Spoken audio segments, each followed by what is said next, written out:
Hello, everybody. I just wanted to talk to you about how you can get brass in 7 Days to Die.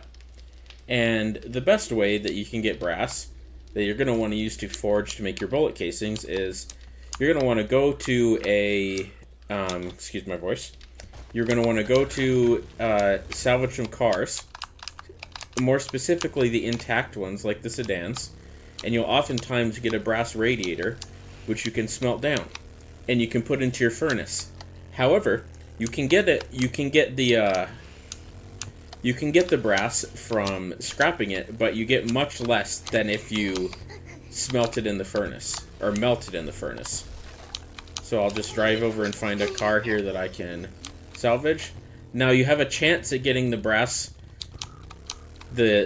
radiators from the broken cars, but ideally what we're going to want to look for is a sedan that is one of the lootable ones that has all the doors and windows and stuff. Excuse my driving. Just driving over into the city to be able to find one. Perfect, right here. I just have to open my inventory and move my impact driver. And if that did not give me one, we can move on to the next one. Just so I can show you that you can loot them.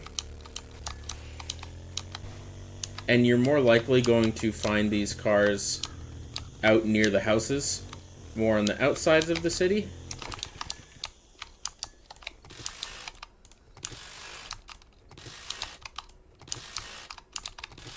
But you can also find them in here like I have as well.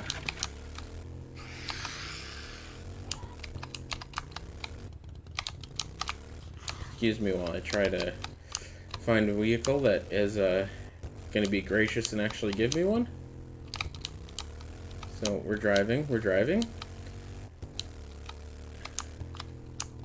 Now police cars, I typically don't like to salvage them because they make a noise and the alarm goes off, and that in turn kind of summons the zombies to you, more or less. And that's not something that I always want to be doing when you have limited ammo or limited resources or medication that you want to be able to use for a more productive. And so we found another sedan here, and we'll check in to see if we get something here.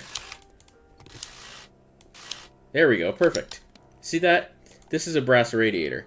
See, brass objects can be scrapped into brass in your backpack or smelted into forge as a core resource.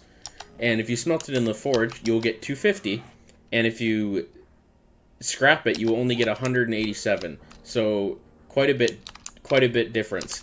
And if you can start to stockpile these up, it can be quite a huge amount that you get, and that's quite a big deal when you're wanting to be able to craft bullets. And that's how you can find brass in 7 Days to Die.